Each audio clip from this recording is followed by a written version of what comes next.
Ingine nimeona watu wako na mood sana ya kushika miti. Si mumeona? Watu wameanza kushika miti, strenuous exercises. Tafadhali, kama unataka kufanya hiyo fasting na kufanya strenuous exercise, kwanza uangaliwe. You must be medically fit. Hata wale watu wanakimbia.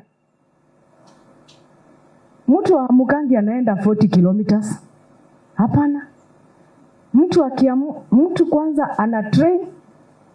Unakuta wamekuja mpaka Kigari, wana train for 1 month, 2 months, 3 months. Sasa wewe asubuhi unaamka tu, unashika mti siku 5.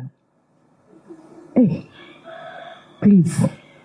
I'm only helping that hatukatai ufanye those strenuous challenges, lakini lazima ukue medically fit. Hiyo itakusaidia. Even when you want to fast, you prepare.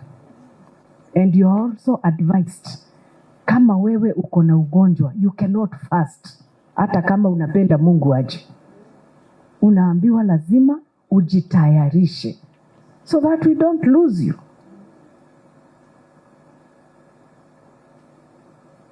Sasa mimi yangu ni mawaidha tu.